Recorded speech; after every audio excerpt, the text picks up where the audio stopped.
Is your music too weird to be sold to the public? Probably not.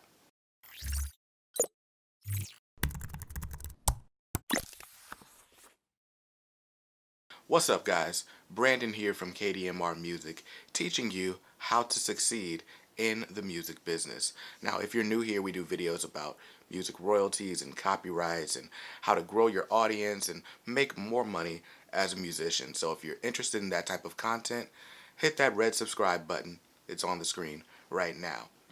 So I want to tell you guys a little bit of a story. So it is early 2012, and I had just helped my first management client with a successful album launch. We were able to grow her email list, make some money, get a few blog posts, and things were going well. And so I'm still a senior in college at this point, and one of my friends reaches out to me. He's like, "Hey, I want to talk to you." So I go to his apartment, we meet up, and basically he wants me to be his manager. Now, my friend, he's a rapper. He's like a super video game nerd. He loves all things tech, and he's an anime head, and he rapped about real life.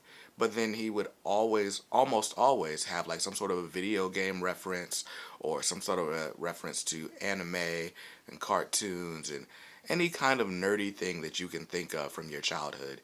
He pretty much embodied that. And so when he asked me to be his manager, I was like, I don't know if I can really help you. I know you're good at rapping, but the stuff that you rap about, I just don't know who I would market that to. I don't know if this is something that could go mainstream. I don't see the vision. We weren't aligned at that time. Now, little did I know that there were people who were rapping very similar to how my friend was rapping. There's a guy named Hobson who, is, I guess, most often compared to someone like Eminem, where he's got a lot of shock value in his rhymes, but he's looked at as a nerd too. He loves video games and all sorts of stuff. And he's made it just fine.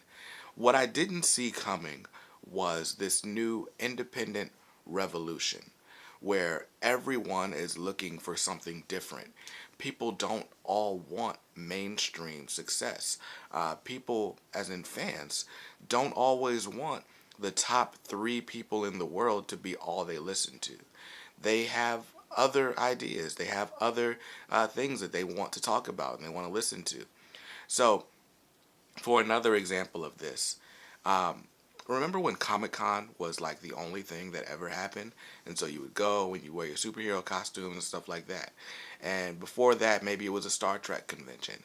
And before that, well, who knows what else was before that because it's way before my time. But now they have different smaller versions of Comic Con. There's Comic Con, there's Animazement, those are the two big ones. There's something called SuperCon where you just wear superhero costumes. There are so many different niches in that little space, and that's the key word for today: niche or niche. However you want to pronounce it, it's the word.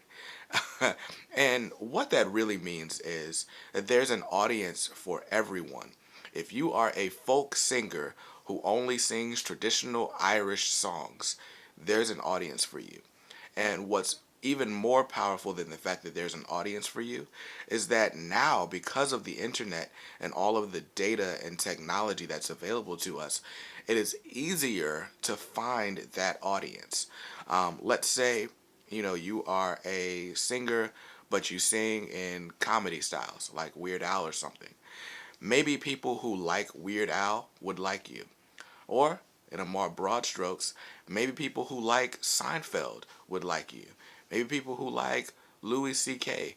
would appreciate your humor. And so now you can go on Facebook and serve an ad to people who just like those things. So the more you understand about yourself and what drives you and what things, where you go to look for information, the more you'll be able to understand about your audience. And in that way, niching down or niching down can actually help you really double down on your strategy and make way more money than you would if you were trying to force your music to fit this big mainstream box. So, to answer the question, no, your music is not too weird to be successful. I know that, you may be looking at the Billboard charts. Don't worry about those. Those are, those charts for those generic people, right? But if you really want to stand out, then you've got to do something that stands out. You've got to be different. And in this case, being different is probably the best thing that you can do to set yourself up for long-term success. So, I hope this helped you. I want you to think about some things that you can do to separate yourself, whether it's your look, whether it is, some catchphrases that you may put in your music. Don't be afraid of those things. Write them all down. And if you got any questions about it, leave them in the comments of this post. If you like this video, go ahead and give it a thumbs up. Subscribe to the channel for more, and I'll see you in another video very soon. Peace.